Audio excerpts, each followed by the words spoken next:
오늘 우리에게 주시는 생명의 말씀은 출애굽기 14장 10절에서 14절 말씀입니다.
할렐루야. 예배분과 인사하시겠습니다. 주님의 이름으로 사랑하며 축복합니다.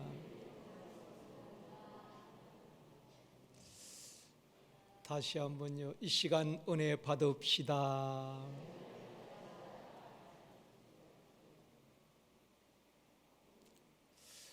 우리가 센터 가족이나 또 다른 성도들을 두고 이런 말을 할 때가 있습니다. 그 사람 참 믿음이 좋아. 또 어떤 사람을 두고는 그 사람 믿음 없어 라고 말할 때가 있습니다. 믿음은 우리가 판단하거나 평가할 수가 없습니다.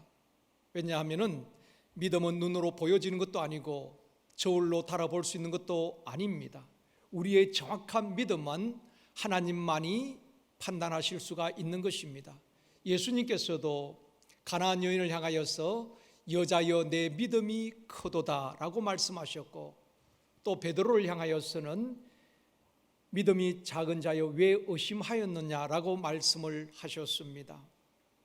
믿음에 관하여는 우리가 판단하거나 평가하기가 쉽지 않지만은, 또 해서도 안 되지만, 믿음이 있는지 없는지 판단할 수 있는 기준이 있습니다. 어떤 문제나 위기나 사건 앞에서 그 사람이 어떻게 반응하느냐를 보면은 믿음이 있는 분인지 믿음이 없는 분인지 판단을 할 수가 있습니다. 오늘 본문은 광야의 영성을 가진 모세와 영성이 부족한 이스라엘 백성들, 믿음이 있는 모세와 믿음 없는 이스라엘 백성, 영에 속한 사람과 육에 속한 사람이 위기 앞에서, 문제 앞에서 확연하게 구분이 되어지는 것입니다. 오늘 말씀을 들으면서 나는 믿음이 강한 사람인가 아니면 믿음이 약한가, 우리의 믿음을 말씀 앞에 점검하는 시간이 되어지기를 원합니다. 오늘은 광야의 영성은 두려움을 이깁니다 라는 제목으로 말씀을 드리려고 합니다. 본문은 애굽에서 나온 이스라엘 백성들이 홍해 앞에 진을 치고 있을 때에 애굽의 바로왕이 전차 600대와 철병거를 동원하여서 흙먼지 일으키며 이스라엘 백성들을 추격해 옵니다. 이스라엘 백성들 앞에는 홍해가 가로막고 있고 뒤에는 바로 군대가 추격해 오는 진퇴양난의 위기에 빠지게 된 것입니다. 첫 번째로 위기 앞에서 무엇을 바라보느냐에 따라서 영성의 깊이를 알 수가 있습니다. 그 사람이 영성이 깊이가 있는지 없는지는 어떤 위기 앞에서 무엇을 바라보느냐에 의해서 결정되어지는 것입니다. 이스라엘 백성들이 애굽에서 나올 때에 장정만 60만 명이라고 하고 있습니다. 어린 아이, 분여자, 연세 드신 분까지 다 포함하면 200만 명 이상이라고 추산을 할 수가 있습니다. 많은 사람들이 애굽에서 나왔지만은 애굽 군대와 맞서 싸울 만한 무기도 없고 훈련된 병사들도 없었습니다. 그런 상황에서 바로의 군대가 추격을 해오고 있습니다. 본문 10절 말씀입니다. 같이 읽겠습니다. 바로가 가까이 올 때에 이스라엘 자손이 눈을 들어 본적 애굽 사람들이 자기들 뒤에 이른지라 이스라엘 자손이 심히 두려워하여 여호와께 부르짖고. 지금 이스라엘 백성들은 무엇을 바라보고 있습니까?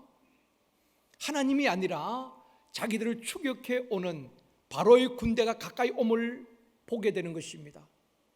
바로의 군대를 보는 순간 모든 이스라엘 백성들은 두려움에 사로잡히게 되는 것입니다. 꼭 같은 상황에서 모세는 무엇을 생각하고 무엇을 바라보았을까요?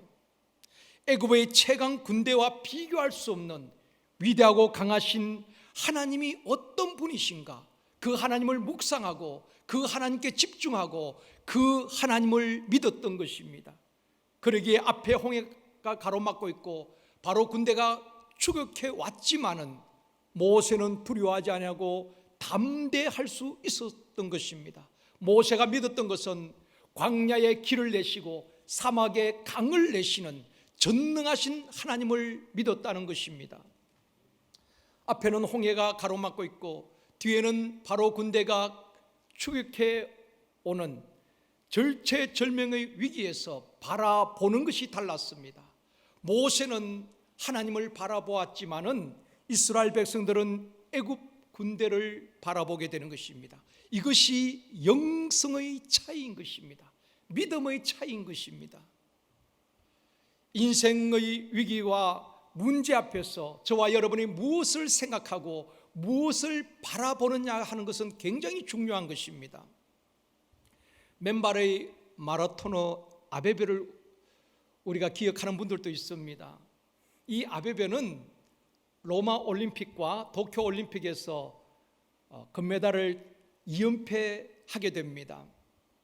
아프리카에서 최초로 올림픽에서 메달을 따고 많은 아프리카 지역에 있는 사람들에게 희망을 주었던 아베베입니다. 올림픽 3연패를 도전을 앞두고 불의로 교통사고를 당하게 되는 것입니다. 그리고 두 다리를 잃고 하반신이 마비가 됩니다. 마라톤 선수에게 다리를 잃었다는 것은 사형 선고나 마찬가지입니다. 뛸 수가 없잖아요. 보통 사람 같으면 절망하고 낙심하고 내 인생이 이제 끝났구나 포기했을 것입니다. 많은 사람들도 그렇게 생각했습니다. 이제 아베베는 끝났다.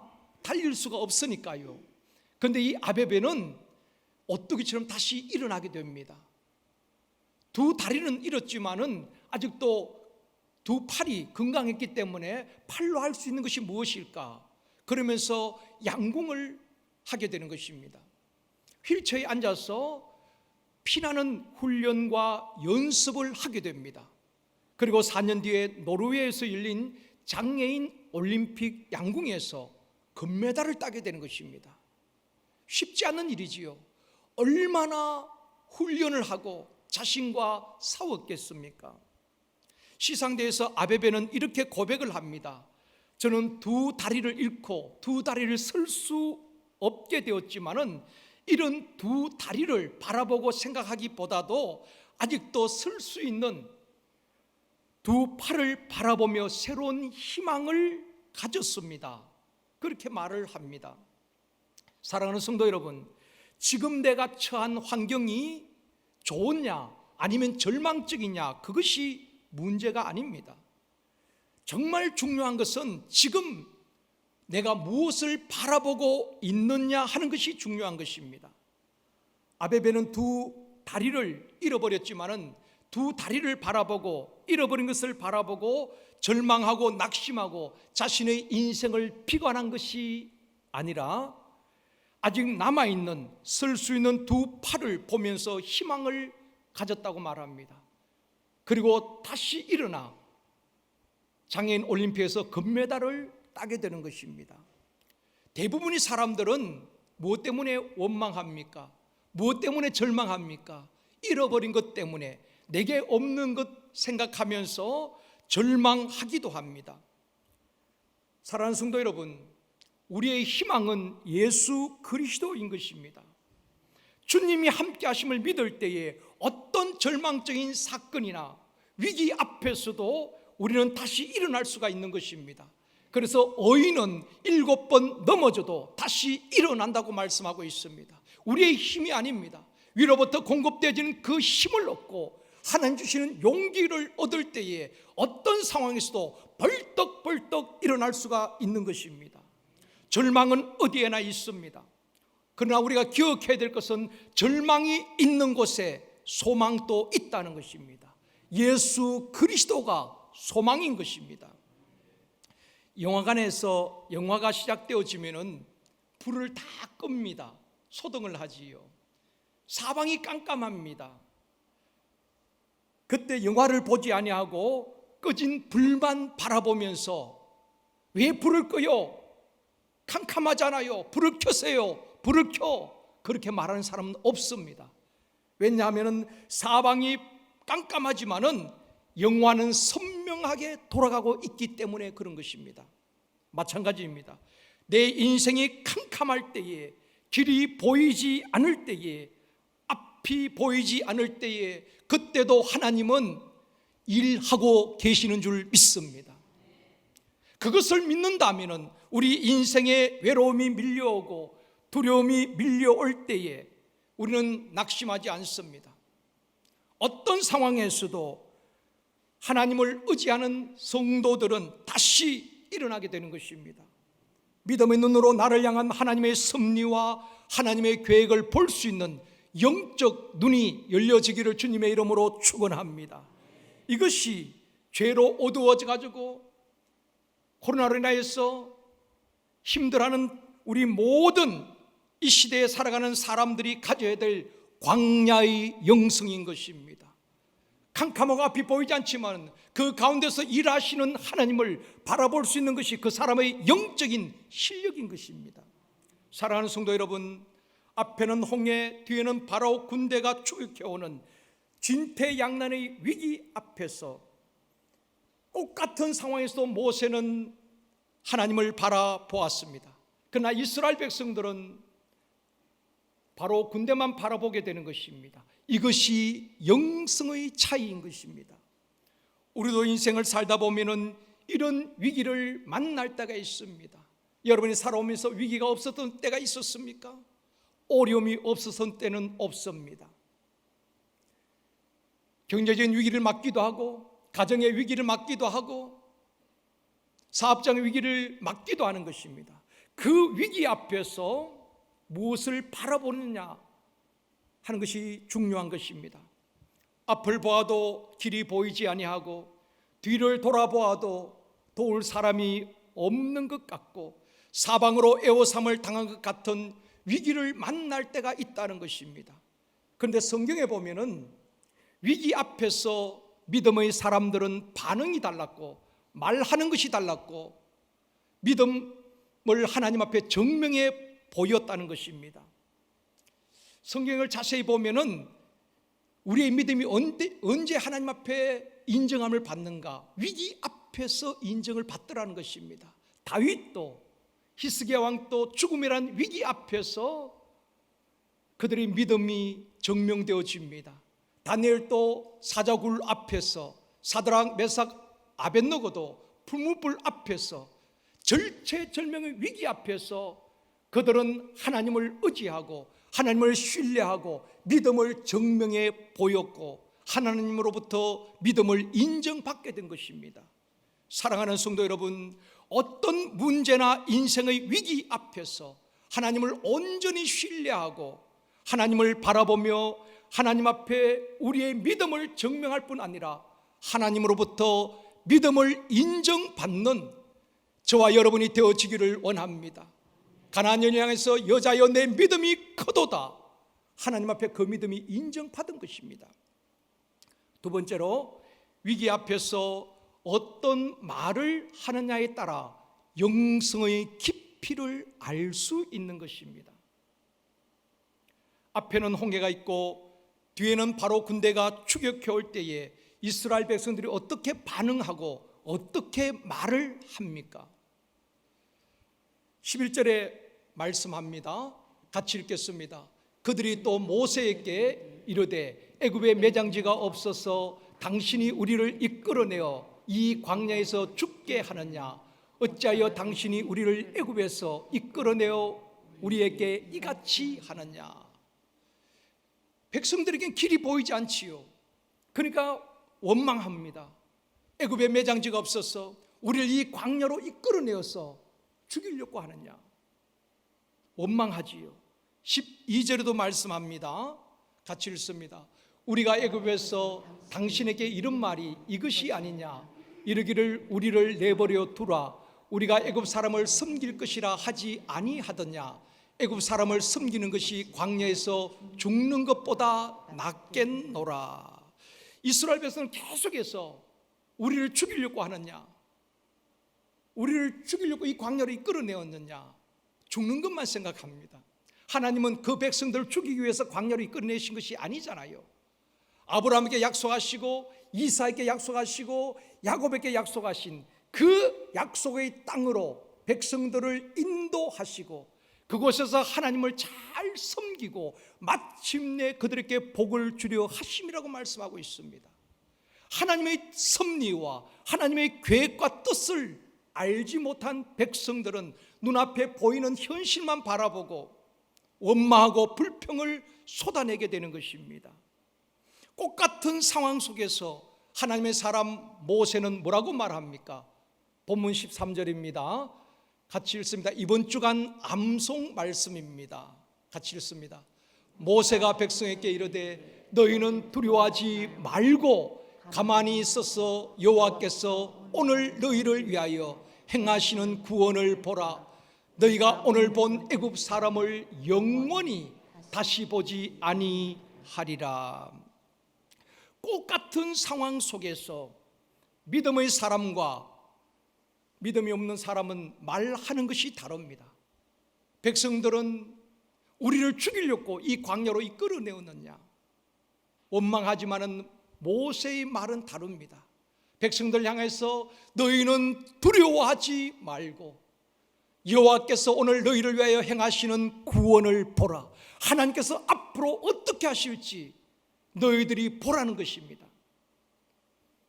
사랑하는 성도 여러분, 그 사람의 믿음의 상태, 영성의 깊이, 생각이나 사상, 그 사람의 인격이 말을 통해서 나타나는 것입니다.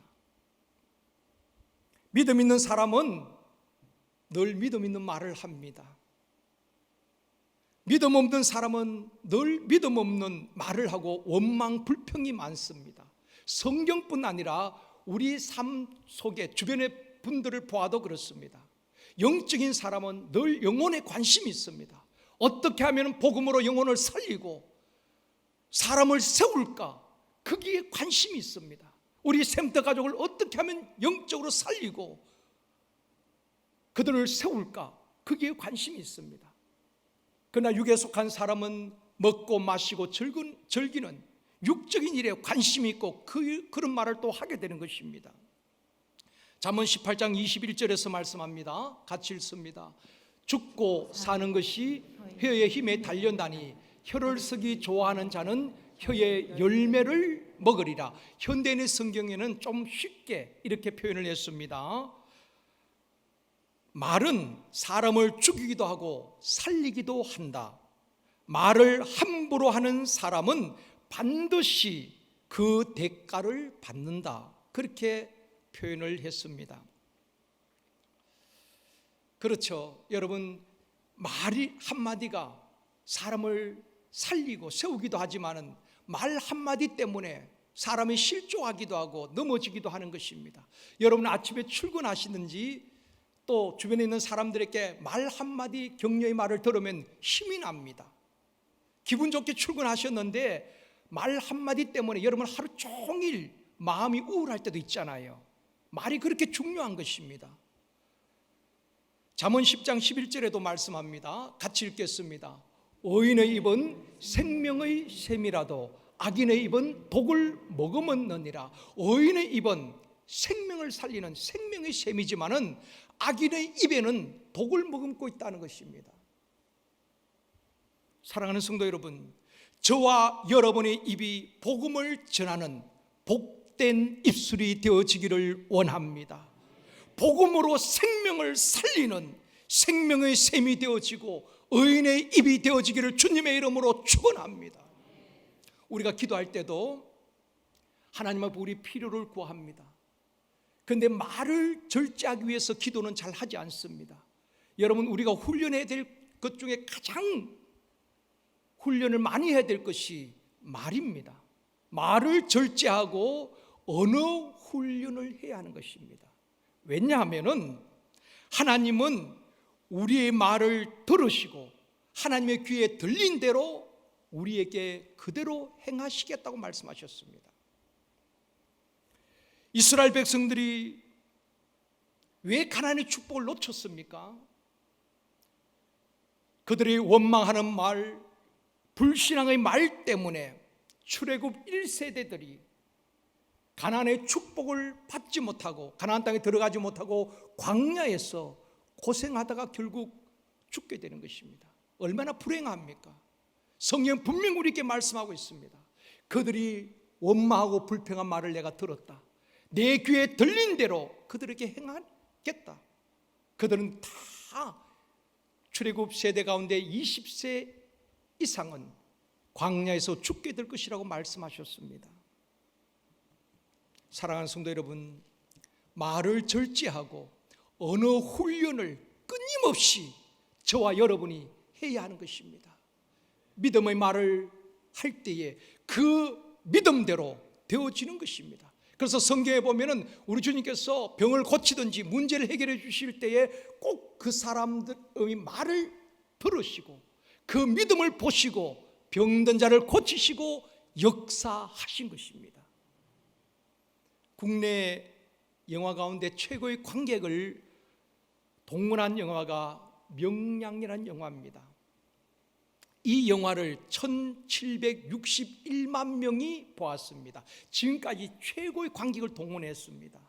저도 그 영화를 보면서 왜 많은 국민들이 이 영화를 보았을까 생각해 보았습니다. 아마 이순신 장군의 그 리더십을 많은 국민들이 기대하면서 이 영화를 보지 않았을까 생각해 봅니다. 왜군에 의해서 국가가 존망의 위기에 처했을 때에 선조왕은 누명을 쓰고 파면을 당했던 이순신 장군을 삼도 수군 통제사로 재임명을 하지요. 어떻게 보면은 그 간신들의 모함에 의해서 파면을 당했습니다. 나라로부터 버림을 받았죠. 그러니까 또 위기 앞에서 재임명을 합니다. 어떻게 보면 섭섭한 마음이 있지 않겠습니까? 그런데도 전혀 섭섭함을 표하는 것이 아니라 두려움에 사로잡혀 있는 선조 왕에게 이순신 장군이 글을 올립니다. 이런 글이지요. 신에게는 아직 12척의 배가 있습니다. 죽을 힘을 다해 싸우면 왜군들의 진격을 막을 수 있습니다. 신이 죽지 않는 한 왜군이 우리를 얕보지 못할 것입니다. 서운한 마음을 표현한 것이 아니라 두려워하고 있는 그 왕에게 이런 글을 올리면서, 또한 백성들에게는, 군인들에게는 이렇게 당부를 했다고 합니다.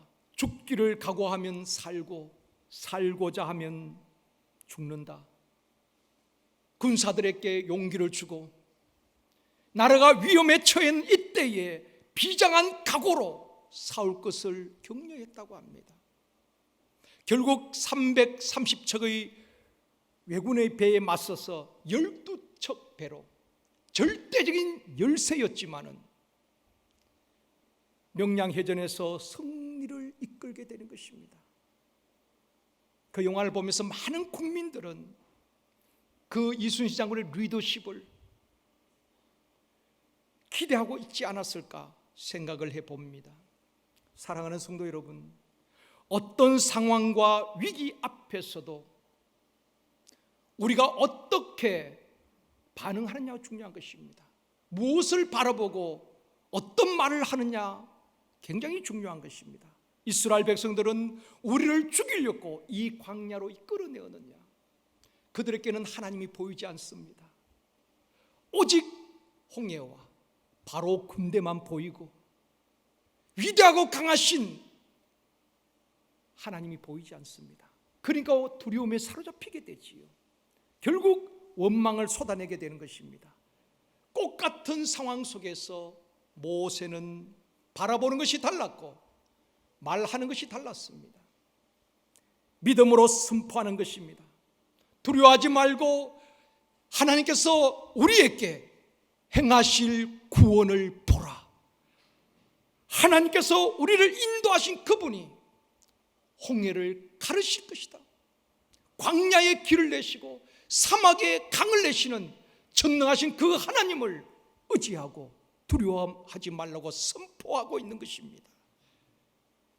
사랑하는 성도 여러분, 믿음 있는 곳이 하나님이 역사하십니다. 어떤 상황에서도 믿음으로 반응하고 믿음으로 선포하며 하나님께서 행하시는 구원의 역사를 우리의 삶 가운데 많이 체험되어지기를 주님의 이름으로 축원합니다. 세 번째로, 광야의 영성은 모든 두려움을 이깁니다.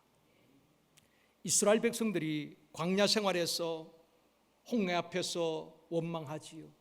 마라의 선물을 만났을 때도 원망합니다. 길이 험하다고, 먹을 것이 없다고, 마실 물이 없다고 습관처럼 그들은 원망합니다. 원망은 우리 인생의 해답이 아닙니다. 문제 해결의 답이 아닙니다. 여러분, 가정에서도 아내를 탓하고 남편을 탓하고 부모를 탓한다고 그 문제 해결되어지는 것 아닙니다. 원망의 배경에는 두려움이 숨겨져 있는 것입니다. 두려움 때문에 결국 원망한다는 겁니다. 우리 인생도 광야를 지날 때에 우리를 힘들게 하고 괴롭히는 것 중에 하나가 두려움인 것입니다. 여러분, 두려움으로부터 완전한 자유를 얻을 사람이 누가 있겠습니까? 우리에게도 순간순간 두려움이 우리를 짓누를 때가 있습니다. 준비되지 않은 노후로 인해서 두려움이 있을 때도 있고요, 건강의 적신호가 켜지고 두려워할 때도 있습니다. 경제적인 문제로 두려워할 때도 있고, 사업하는 분은 사업하는 일로 인해서 두려움이 있을 때가 있습니다. 또 사람 때문에 두려워하기도 하지요. 그런데 성경에 보면은 사람을 두려워하지 말라고 말씀하고 있습니다. 사람들이 두려워하는 이유가 무엇일까요? 두려움의 정체를 바로 알아야 되는 것입니다. 우리는 환경이나 조건이라고 생각을 합니다. 환경이 좋지 못해서, 조건이 좋지 못해서, 또 가정 형편이 좋지 못해서, 나는 경제적 능력이 없어서, 몸이 약하기 때문에, 이런 환경이나 조건 때문에 우리가 두려워한다라고 생각을 합니다. 그런데 그것만 아닌 것 같아요. 왜냐하면 가진 것이 별로 없고 몸이 약함에도 불구하고 멋진 인생을 살아내는 사람들이 참 많이 있습니다. 닉 부이치치라는 사람 우리가 알고 있지요. 이분은 두 팔이 없습니다. 두 다리도 없지요. 그분의 인생 스토리를 보면 태어날 때부터 참 불행을 안고 태어났습니다. 얼마나 많이 힘들었고 괴로웠고 사람들의 따가운 시선 속에 두려움이 있었겠습니까? 그러나 그 모든 두려움을 극복하고 현실을 뛰어넘고 육체의 한계를 뛰어넘어서 전 세계 다니면서 복음을 전하고 희망을 던져주고 있습니다. 우리나라에서도 여러 교회에서 간증을 했지요. 온누리 교회에서도 하고 많은 분들에게 영적 도전을 주었습니다.